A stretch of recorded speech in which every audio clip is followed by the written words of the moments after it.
أعوذ بالله من الشيطان الرجيم بسم الله الرحمن الرحيم السلام عليكم ورحمة الله وبركاته. إن الحمد لله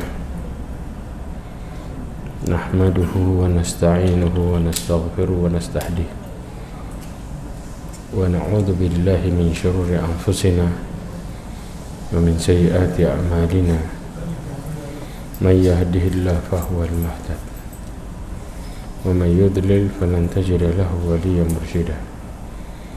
أشهد أن لا إله إلا الله وحده لا شريك له وأشهد أن محمدا عبده ورسوله بلغ الرسالة وأدى الأمانة ونصح الأمة وتركها على مهجة البيضاء ليلها كنهارها لا يزيغ عنها إلا هالك. أما بعد.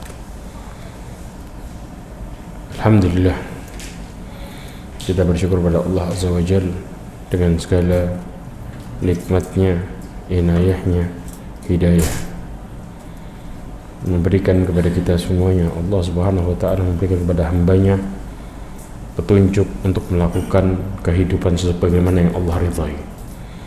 Salawat dan salam kepada Nabi Muhammad sallallahu alaihi wasallam, khairul anbiya'i wal mursalin, sebagai nabi dan sebagai rasul.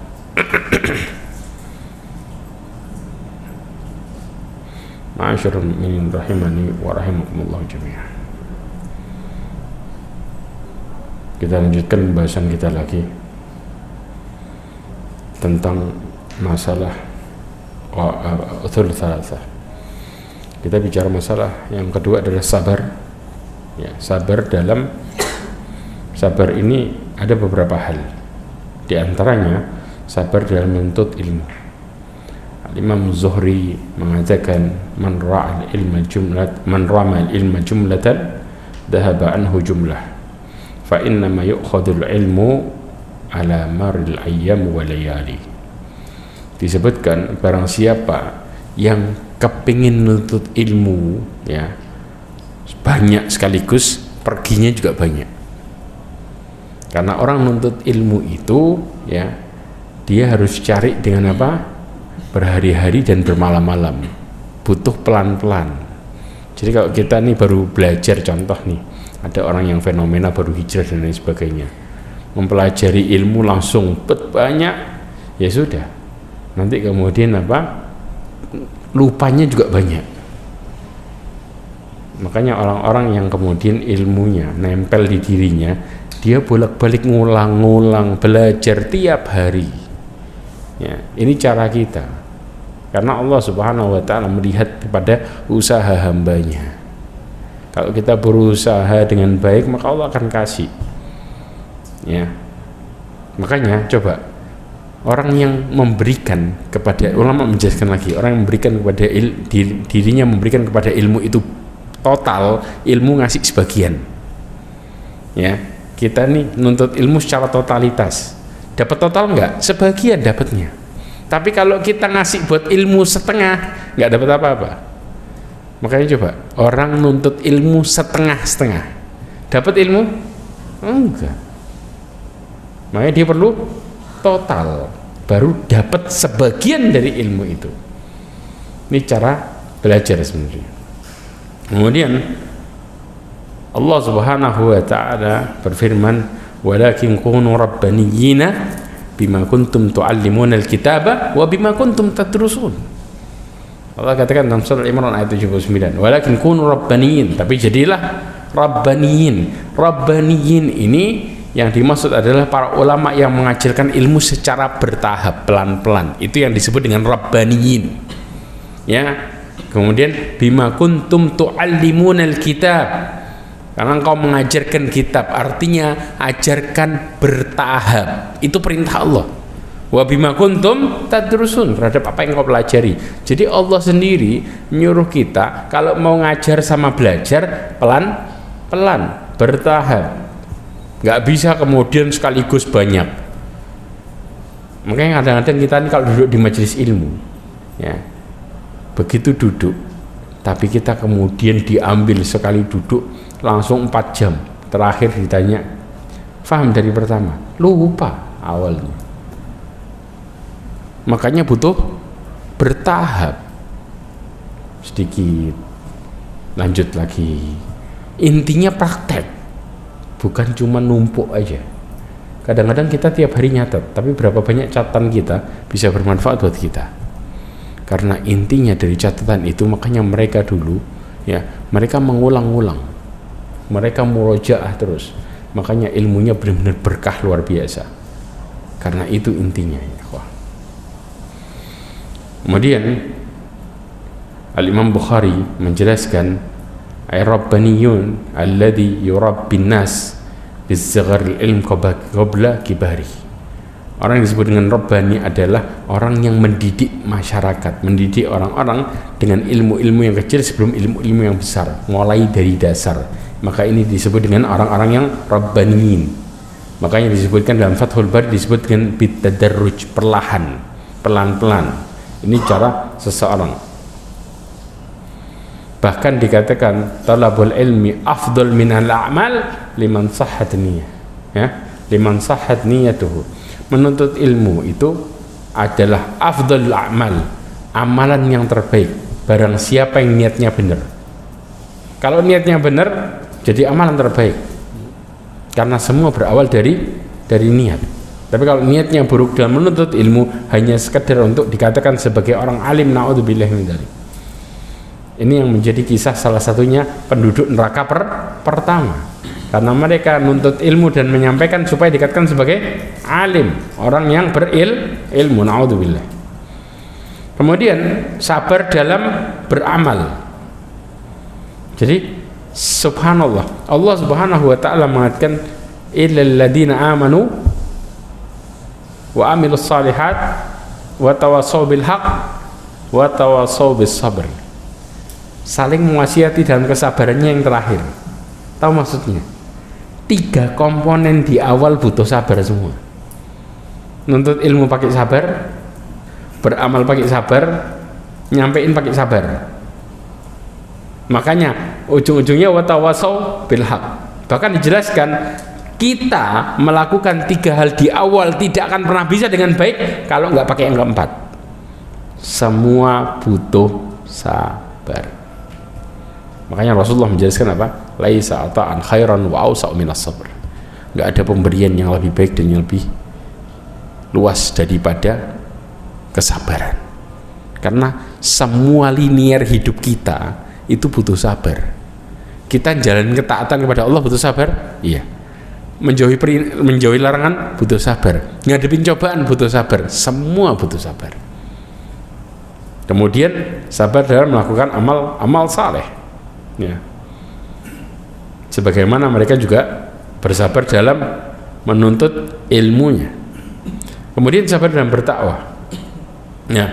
Allah Subhanahu wa taala mengatakan wa'mur bil ma'ruf. Ini nasihatnya Luqman ke anaknya, perintahkan kepada yang baik, wanha anil munkar wasbir ala ma asabak, inna dzalika min azmil umur. Allah katakan, ya, suruhlah orang berbuat baik, menahan kemungkaran, dan bersabarlah terhadap apa yang menimpamu. Karena orang kalau sudah nyampein, ujung-ujungnya banyak cobaannya.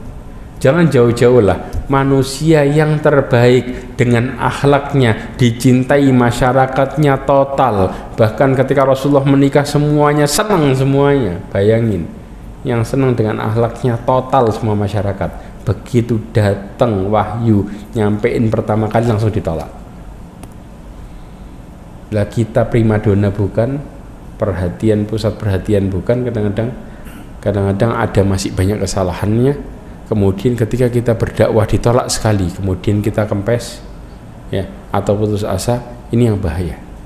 Karena Rasulullah yang primadona luar biasa, yang dipercaya perkataannya, bahkan mereka ketika Rasulullah menyampaikan, kalau seandainya di belakang gunung ini ada orang yang siap menyerang kalian percaya nggak?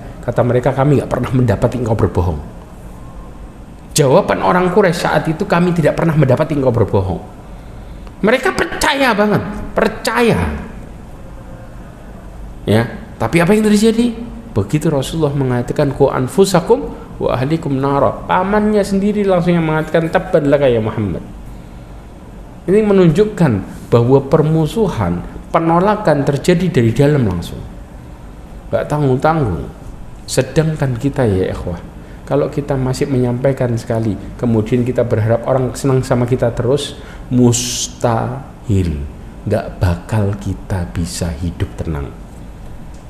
Karena terus kita akan dihantui dengan mengatakan kalau nanti orang benci sama saya gimana, kalau nanti orang benci sama saya gimana. Padahal ya ikhwah, orang yang terbaik di muka bumi banyak yang benci.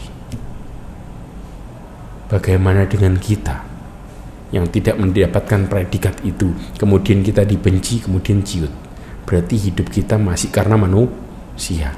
Ngelihat padahal apa yang kita selalu harapkan ini, ya, kebaikannya sering mengecewakan kita. Betul apa enggak? Jangan jauh-jauh orang lah di luar, dari dalam sudah. Kita berapa banyak berbuat baik kepada keluarga kita, tapi masih ada cobaan yang terjadi dari dalam. Betul apa enggak? Iya. Karena Allah menjadikan kita itu diperintahkan buat bersabar, bukan buat cari ridho orang. Sebagaimana Allah mengatakan wa ja'alna ba'dhakum li ba'dhin fitnatan atasbirun wa kana rabbuka basira. Allah secara jelas mengatakan, ya, kami jadikan satu dengan yang lainnya di antara kalian sebagai cobaan. Yang menjelaskan ini langsung mengatakan adalah Allah Azza wa Jalla. Pasti ada cobaan satu dengan yang lainnya, pasti. Kata Allah apa? Apakah kalian bersabar? Perintahnya apa? Sabar.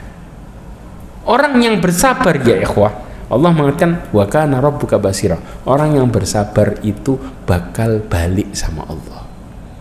Karena inti hidup ini bukan disuruh usaha sendiri, tapi ini hidup ini disuruh tawakal dan berharap kepada Allah.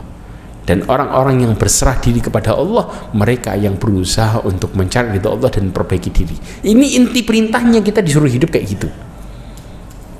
Tapi sering kita meninggalkan ini dengan ngerasa bisa usaha sendiri. Padahal kita sering dapat solusi atau kekecewaan kalau usaha sendiri. Kecewa, betul apa enggak? Karena yang punya kunci segala permasalahan dan kehidupan kita dari bangun tidur sampai tidur lagi cuman Allah. Maka perintahnya orang itu bisa mendekatkan diri kepada Allah dengan baik kalau mereka merasa bahwa mereka harus kembali kepada Allah setiap saat. Ini petunjuk, ini hidayah. Maka orang yang beruntung mereka yang ngerasa diri mereka lemah. Itu inti orang yang beruntung, bukan ngerasa diri mereka mampu dan kuat, tapi yang merasa diri mereka lemah, yang merendahkan dirinya di hadapan Allah. Makanya kita disuruh apa? Wasbir ala ma asaba. Kemudian Allah mengatakan inna dzalika min azmil umur. Ini sudah perkara yang seharusnya, yang sangat penting, karena Allah memerintahkan kalau engkau lagi seperti itu pasti engkau menghadapi masalah, tapi minta kepada Allah, Allah punya solusinya, ya. Ma'asyiral mu'minin rahimani wa rahimakumullah jami'an. Kemudian antum tahu nggak surat Al-Asr ini, coba diperhatikan dia, sering jadi motivasi dan penasihat ketika mereka saling berpisah. Makanya kenapa hidup mereka kuat. Ini yang terjadi kebiasaannya. Disebutkan oleh Abu Madi Ad-Darimi menjelaskan, ya, dan ini diriwayatkan oleh Imam Abu Dawud. Kana rajulani min ashabi Muhammadin sallallahu alaihi wasallam idza iltaqaya thumma arada ay yaftariqa. Sahabat Nabi itu kalau bertemu pas mau pisah, apa yang mereka katakan? Qara'a ahaduhuma, salah satunya mengatakan wal asr innal insana lafi khusr illa alladhina amanu wa amilus salihat wa tawasaw bil haqq wa tawasaw bis sabr. Ini yang kemudian saling motivasi begitu pisah baca ini, pisah baca ini. Kenapa? Karena sampai Imam Syafi'i mengatakan kalau seandainya Allah nggak menurunkan selain ayat ini cukup. Karena inti hidup kita dari bangun tidur sampai tidur lagi intinya ke arah sini. Kita diperintahkan apa? Beriman, amal soleh, menyampaikan kebenaran, sabar. Intinya itu semua. Makanya ulama menjelaskan kalau seandainya Allah nggak nurunin cuma ayat ini cukup sudah. Karena inti hidupnya di situ. Kalau ketika seseorang lepas dari salah satu dari ini, maka dia akan rugi selamanya. Rugi. Mereka nggak bisa menjalankan kehidupannya dengan baik. Ini intinya. Makanya Imam Syafi'i lihat, "Lau an ma anzalallahu hujjatan ala khalqihi illa hadhihi surah lakafathum." Kalau seandainya Allah Subhanahu wa taala tidak menurunkan bagi manusia hujjah, ya, cuman ini toh cukup. Karena ini inti hujahnya. Ini intinya. Maka hiduplah dengan cara apa? Pelajari ilmu, amalkan, sampaikan, dan perkuat dengan kesabaran. Itu intinya. Nasihatnya muter di situ semua. Ya apa enggak? Subhanallah. Ya. Kemudian kita lanjut ke pembahasan kita yang berikutnya. Baru kemudian muallif mengatakan i'lam rahimakallah annahu yajibu ala kulli muslim wal muslimah ta'allam hadhihi al-masail ats-tsalatsah. Ya, wal amal bihinna. Dikatakan ketahuilah, semoga Allah merahmatimu, ya, bahwa setiap muslim dan muslimat itu harus mempelajari 3 perkara. Ya. Yang pertama adalah, ya, dan amal dengannya. Yang pertama kita akan belajar yang pertama.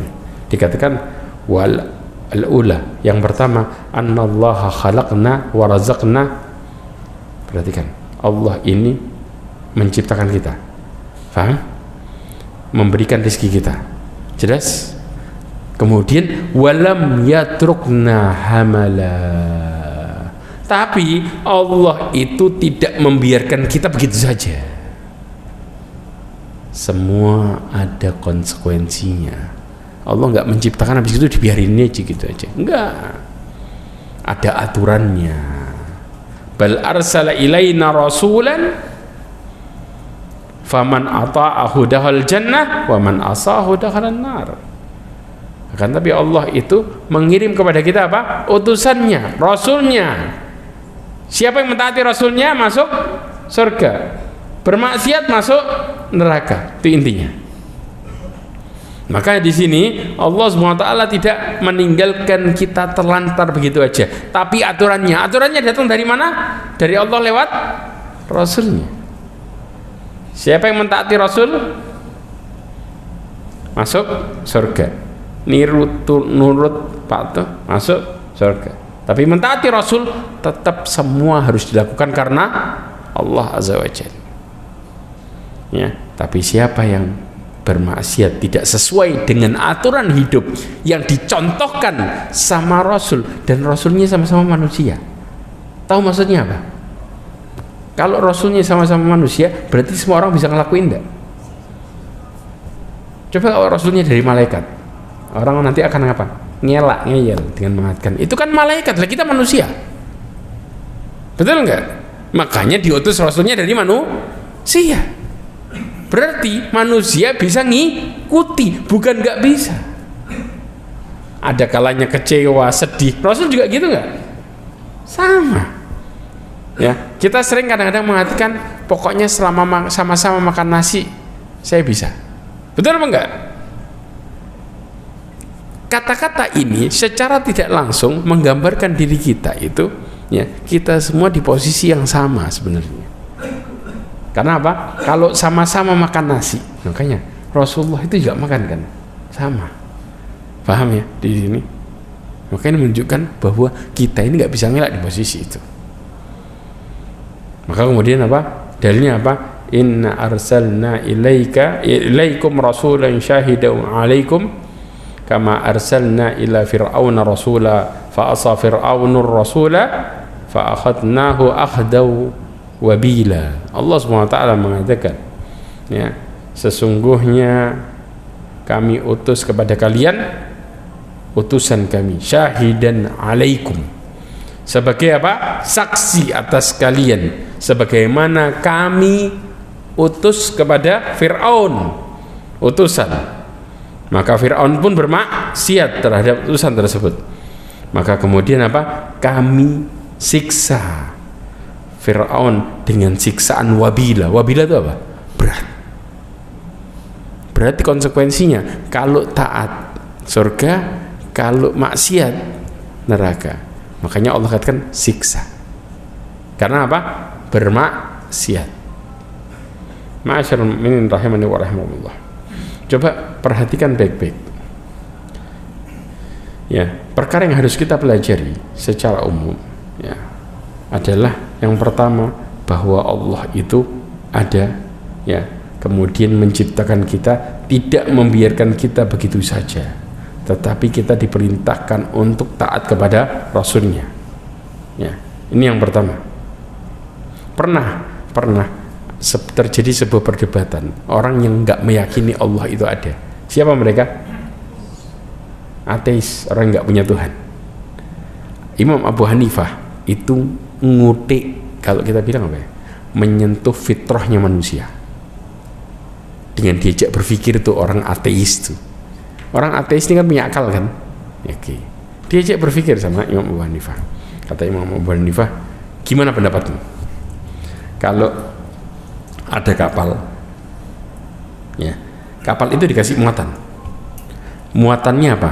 Penuh. Jelas? Kemudian kapal itu, ya, mengarungi samudra, tahu jalan, ya, ketika gelombangnya kencang, ya, anginnya kencang. Jalan juga ketika anginnya kecil, gelombangnya tenang, ya. Kemudian sampai di tengah-tengah tiba-tiba ombaknya gede, tapi kapalnya tetap berjalan terus, dan berjalannya sesuai dengan tujuannya, ya. Tapi, ya, di kapal ini tidak ada nahkodanya yang mengemudikan, alias jalan sendiri. Tidak ada nahkoda. Antum bilang sekarang canggih, zamannya Abu Hanifah, apa kenal remote control? Nggak kenal kan? Oke. Sekarang kan, sekarang ada peluru kendali. Ini nggak pakai kendali, nggak pakai apa-apa. Itu kapal jalan sendiri, ya. Jalan melewati, sampai melewati laut, sampai di tujuannya. Subhanallah. Maka kemudian kira-kira masuk akal nggak cerita ini? Kata orang ateis mengatakan apa? Kata dia nggak mungkin. Nggak mungkin. Ya kan? Kemudian kenapa? Sesuatu ini nggak bisa diterima akal. Bahkan orang berkhayal pun nggak mungkin. Mungkin kalau dulu berkhayal lebih nggak mungkin lagi kan. Kalau sekarang karena ada remote control dan sebagainya, orang menjawabnya ke arah situ. Alah, kapalnya paling di remote. Kenapa? Autopilot katanya. Betul nggak? Iya. Dulu nggak ada kisah model kayak gitu, ya. Maka kemudian ini nggak pakai ngeremot, bukan nggak pakai apa, jalan sendiri. Maka kemudian dia mengatakan, setelah dia mengatakan itu, maka Imam Abu Hanifah mengatakan, subhanallah, kalian mengingkari adanya kapal yang berjalan sendiri, tapi kalian mengingkari Allah yang menciptakan dan mengatur semua yang ada di muka bumi. Yang ini nggak percaya, tapi yang ini dipercaya. Kalau semua itu berjalan sendiri nggak pakai Allah, kebayang, maka fitrahnya pun disentuh. Sama orang yang nggak percaya Allah, berarti mereka juga harusnya percaya dong kalau kapal bisa jalan sendiri, nggak pakai nahkoda. Jelas ini ya ikhwah. Ini cara kita membantah orang ateis dengan gampangnya, karena mereka nggak mungkin percaya dengan sesuatu yang seperti itu. Kemudian Allah Subhanahu wa Ta'ala mengatakan untuk supaya kita merenungi dengan akal, sama kayak tadi. Ini dalil yang menunjukkan semua perkara itu. Allah katakan, coba perhatikan baik-baik dalilnya. Kata Allah, inna fi khalqis samawati wal ard. Ya, penciptaan langit dan bumi, waqtilafil laili wan nahar, ya, pergantian siang malam, wal fulkil lati tajri fil bahri bima yanfa'un nas, kapal yang berlayar di laut membawa manfaat bagi manusia, ya. Wa ma anzalallahu minas sama'i mimma'in fa ahya bihil arda ba'da mautiha. Allah menurunkan air dari langit yang menghidupkan tanah yang sebelumnya tandus, ya. Kemudian wabatha fiha min kulli dabbah, dan Allah Subhanahu wa taala sebarkan di atas muka bumi semua hewan, ya. Wa tasrifir riyah, kemudian Allah Subhanahu wa taala mengatur apa? Angin, ya. Was-sahabil musakhkhari bainas sama, kemudian ada awan-awan yang dikendalikan di antara langit dan bumi. La ayatil liqaumi yaqilun, ada pelajaran bagi orang-orang yang berakal. Memangnya semua itu terjadi begitu aja? Tidak pakai ada yang menciptakan, wala ngatur, wala apa, nggak masuk akal. Maka Allah sadarkan kita, kebayang semua kapal bisa lewat, padahal ini air, ini benda di atasnya. Lah kok ngapung gimana caranya? Padahal kalau benda ditaruh air, hukumnya apa? Nyemplung, masuk. Kenapa kok bisa ini? Jangan pakai teori lah jauh-jauh. Semuanya Allah yang mengendalikan. Makanya kalau kita naik kendaraan, subhanalladzi sakhkhar lana hadza. Siapa? Allah azza wa jalla. Jelas? Wa ma kunna lahu muqrin wa inna ila rabbina lamunqalibun. Kita balik sama Allah azza wa jalla. Ini pelajaran ya ikhwah. Makanya kita di sini untuk, kalau kita sadar ini, maka kita juga sadar kita hanya bisa kembali hanya kepada Allah semata, bukan kepada yang lainnya. Kayak kita sadar kalau di tengah lautan ketika ada ombak, yang kita doa cuma sama Allah. Nggak mungkin minta sama nahkodanya setirnya jangan digoyang-goyang, nggak mungkin kan? Nah, kalau ada orang yang ngomong kayak gitu, yang buat goyang bukan nahkodanya, kata orang, tapi apa? Ombak itu. Lah siapa yang mengendalikan ombak? Jelas. Subhanallah. Paham ya? Ini yang terjadi. Kemudian ya ikhwah, tadi disebutkan juga bahwa kita ini diciptakan gak sia-sia. Apa maksudnya? Ini ayatnya.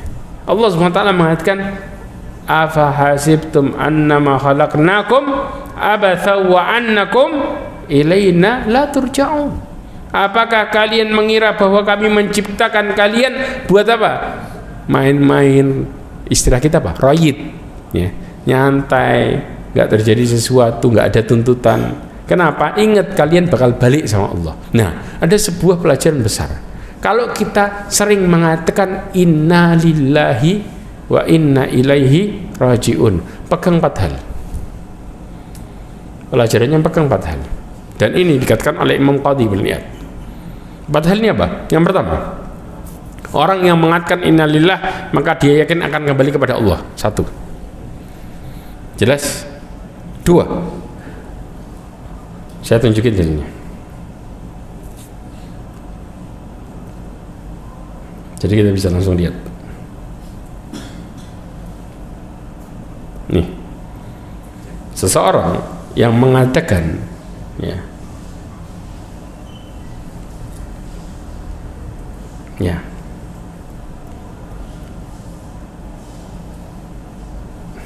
ini dia ya Allah.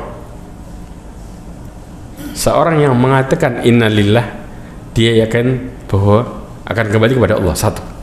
Kemudian orang yang yakin akan kembali kepada Allah, yang kedua, dia akan berada di hadapan Allah azza wa jalla, ya,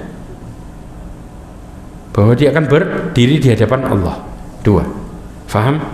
Orang yang berdiri di hadapan Allah, dia yakin. Yang ketiga, bahwa dia akan ditanya. Jelas? Ini perkataannya Imam Fudail ibn Iyad semua.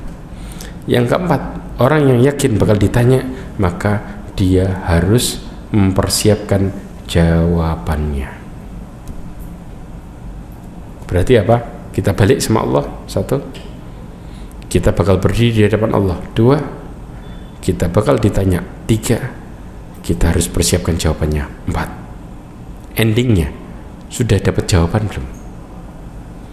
Kalau jawaban kita, saya tidak melakukan, maka kembali ke tadi, barang siapa yang taat sama Allah masuk surga, barang siapa yang bermaksiat masuk neraka.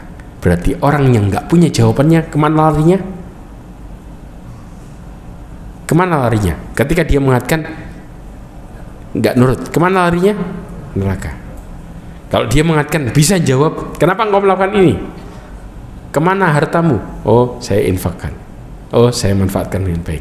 Maka itu namanya punya jawabannya. Masuk kemana? Surga. Jadi punya 2 pilihan. Yang punya jawaban selamat, yang nggak punya nggak selamat. Sudah itu. Ini intinya. Bakal kita balik sama Allah. Ingat 4 prinsip ini. Maka insya Allah kita mau santai itu mikir 1000 kali. Jelas ya ikhwah? Ini prinsipnya. Yang berikutnya, Allah Subhanahu wa ta'ala ya menyadarkan tentang kita masalah penciptaan. Ketika kemudian seseorang mengatakan bahwa hidup ini, orang-orang ateis kan begitu, manusia itu ya hidup dengan apa? Secara otomatis, dari bukan nggak jadi bayi, belum jadi bayi, masih jadi asal, kemudian gabung jadi janin, terus kemudian sampai lahir semua sendiri. Allah sudah membantah itu dengan mengatakan ayah sabul insanu ayyutraka sudah. Apakah manusia itu mengira bakal dibiarkan begitu saja tanpa ada pertanggungjawaban? Alam yakun nutfatan mim maniyyin yumna, bukankah ia dulu setetes mani kemudian yumna ditumpahkan ke rahim, diproses tuh. Subhanallah, Allah semua yang menjadikan ya. Tsumma kana 'alaqatan fa khalaqa fasawwa. Kemudian apa? Jadi segumpal darah. Kemudian Allah menciptakannya dan menyempurnakannya. Faja'ala minhu zawjaini dzakara wal untha. Allah Subhanahu wa taala kemudian apa? Menjadikan darinya sepasang laki-laki perempuan. Alaysa dzalika biqadin ala ayyuhyal mauta. Bukankah Allah juga mampu berkuasa menghidupkan orang yang mati? Berarti habis kita mati, nggak begitu saja mati selesai. Ingat, bakal dihidupin lagi. Ditanya dulu hidup ngapain aja. Ini pelajarannya ya ikhwah. Bakal ditanya. Habis kita mati, dibangkitkan lagi. Waktunya buat ditanya. Hidupnya dibahas dari mulai balik sampai mati. Semuanya dibahas panjang. Makanya kenapa orang-orang, kita bahas masalah satu aja pertanyaan, harta dari mana dan kemana. Ketika masalah ini terjadi, maka Rasulullah menjelaskan bahwa orang-orang miskin muslimin masuk surga duluan daripada orang kaya binisfil yaum, 500 tahun. Setengah harinya akhirat 500 tahun masuk surga duluan. Kenapa? Orang kayanya masih ditanya dari mana kemana, dari mana kemana. Saking lamanya butuh waktu berapa? 500 tahun. Sedangkan orang miskin yang gak banyak pertanyaannya masuk surga duluan karena sudah selesai. Berarti pertanyaannya kira-kira simple atau panjang? Panjang. Bedanya masalah kaya miskin. Yang kaya hartanya dia semakin dapatnya banyak, keluarnya banyak. Kalau kita diaudit, auditnya dari mana kemananya panjang, sampai butuh apa? Harus lebih lambat 500 tahun baru bisa masuk karena baru selesai. Kebayang nggak, renungkan nggak ini masalah? Ini yang terjadi dan ini kenyataannya ya kawan. Berarti kita diaudit total dari bangun tidur sampai tidur lagi. Selama berapa lama kita hidup? Satu pertanyaan aja bisa melambatin seorang seperti itu. Kemudian Allah mengatakan dalam hadis qudsi, dikatakan innama ba'atsuka li'abtaliyaka wa abtaliya bika. Kata Allah SWT dalam hadis riwayat Muslim, sesungguhnya aku mengutusmu untuk mengujimu dan menjadikanmu bahan ujian bagi manusia. Tahu bahan ujian? Maksudnya apa? Ini loh. Bahan ujian itu Rasulullah ini jadi barometer. Bahan ujian.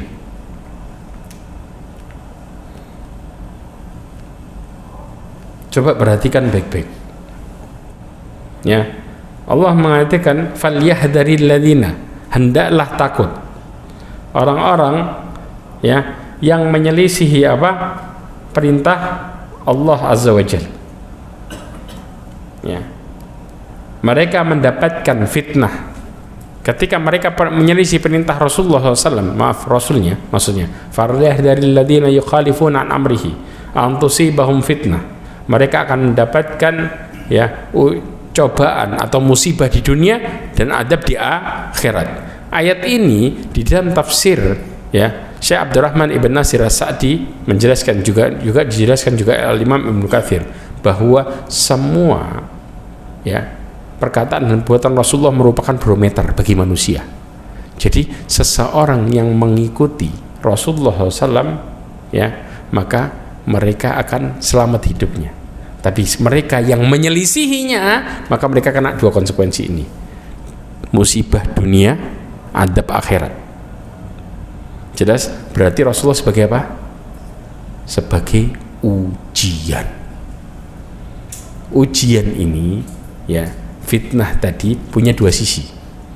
Paham? Antara selamat sama tidak. Barometernya di mana?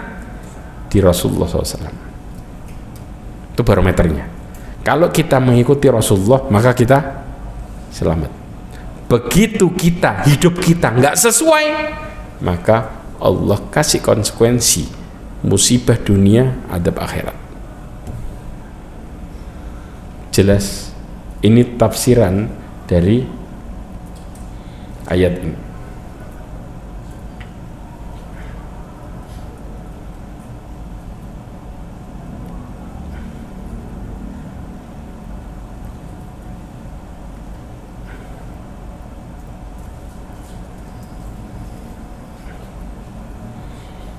Ma'asyiral mu'minin rahimani wa rahimakumullah jami'an. Ya.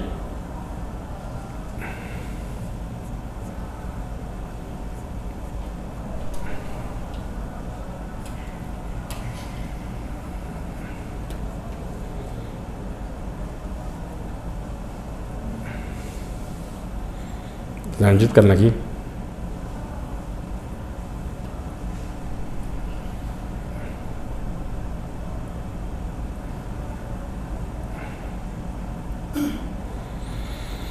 Yang berikutnya, ya, Allah SWT mengutus Rasulnya dengan berapa tugas. Yang pertama, supaya kita mengenal sifat Allah. Jelas? Yang kedua, supaya apa? Menjelaskan apa yang Allah cintai dan apa yang Allah benci. Yang ketiga adalah supaya kita sadar bahwa ada hari pertanggungjawaban. Saya ulangi lagi. Yang pertama, mengenal sifat Allah. Ini arahnya kemana? Arahnya kemana? Orang kalau sudah mengenal sifat Allah mereka akan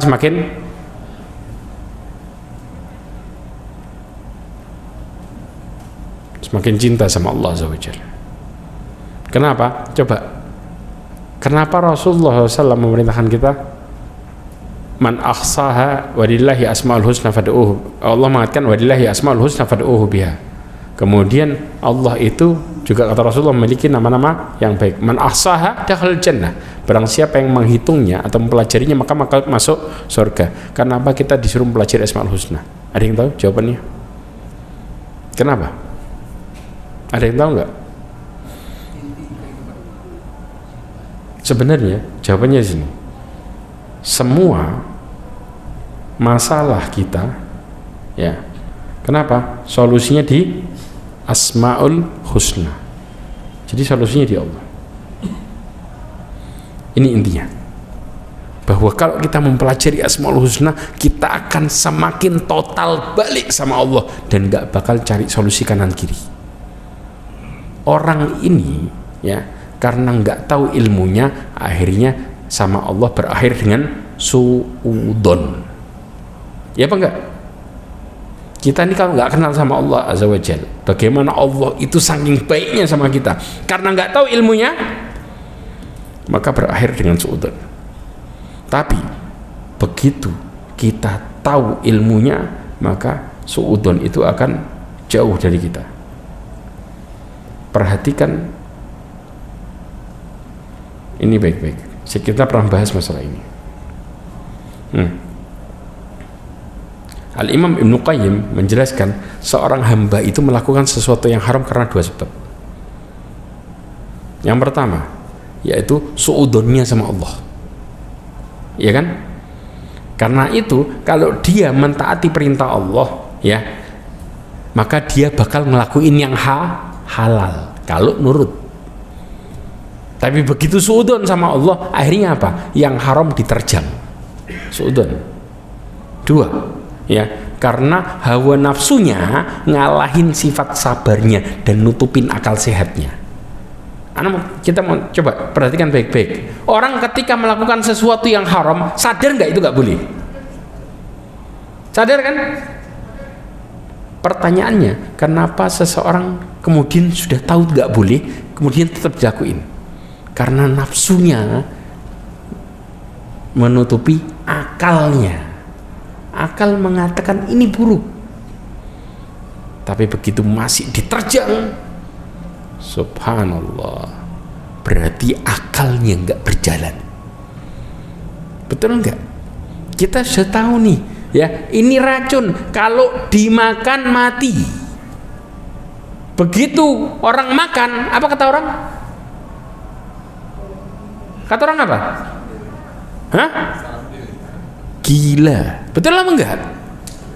Kenapa orang bisa mengatakan gila? Menunjukkan akalnya tidak berjalan. Kita ngerti loh, orang makan, oh gila tuh orang. Kenapa racun dimakan? Sama. Cuman maksiat itu racun kehidupan. Racun berkaitan dengan hati. Begitu seseorang tetap melakukan itu, maka pada dasarnya akal dia nggak berjalan dengan baik. Nah, keduanya memiliki dua sebab. Yang pertama, orang suudon sama Allah gara-gara apa? Ilmunya sedikit, akhirnya suudon. Kebayang nggak? Kita semakin belajar semakin takut, paham? Habis tahu ilmunya, kita habis tahu ilmu tentang neraka, kira-kira mikir maksiat mau nyemplung, mikir nggak kita? Habis tahu. Bagi orang yang nggak pernah ngerti tentang neraka, baginya banyak orang di dalam rame-rame. Bagi yang nggak tahu, sama. Yang kedua, penyebabnya adalah mereka cara pandang yang keliru, kurangnya akalnya. Kenapa kurang akal? Orang ketika kurang akalnya, sudah tahu salah, maka hawa nafsunya tetap diikuti. Jelas, paham ya ikhwah? Ini penyebab besar kita ini bisa. Makanya Rasul itu nyampein tentang sifat-sifat Allah biar kita jadi orang yang taat. Setelah tahu bagaimana Allah itu baik sama kita, akhirnya muncul rasa cinta, dan kita akhirnya malu dan takut sama Allah karena kita ini kembali kepada Allah dengan kemaksiatan. Dengan Allah ketika membalas nikmat total, jadi bangun tidur sampai tidur lagi. Paham di sini? Ya, inilah inti dari bagaimana kita itu mempelajari semua ini, ya ikhwah. Ya, kemudian juga disampaikan apa yang Allah senangi supaya kita juga senang. Ya, dan apa yang Allah benci supaya kita juga benci, nggak ngelakuin. Nah, kemudian juga ngingetin bahwa semuanya bakal dibalas. Kapan? Di hari pembalasan yang sangat mengerikan. Makanya Allah katakan apa? Maliki yaumiddin. Hari apa yang dimaksud Maliki yaumiddin? Pembalasan. Diingetin, ingat ada hari pembalasan. Kalau mau selamat, maka perbaiki di dunia ini. wallahu a'lam bishawab. Insyaallah yang berikutnya kita akan mempelajari beberapa hal lagi ya, dan mudah-mudahan insyaallah Allah berikan kita keberkahan dalam hidup ini, mudah-mudahan Allah berikan kita kemudahan untuk melakukan amal saleh dan juga kemudian dalam menjauhi larangan Allah Azza wa Jalla. Mudah-mudahan Allah SWT catat kita sebagai orang yang bertakwa, dan Allah berikan keluarga kita keluarga yang baik, keluarga yang bertakwa kepada Allah Azza wa Jalla, serta mudah-mudahan Allah tutup hidup kita semua dengan husnul khatimah. Insyaallah pertemuan yang berikutnya ya, insyaallah mungkin tahun depan tanggal 2 Januari ke atas insyaallah kita bertemu lagi.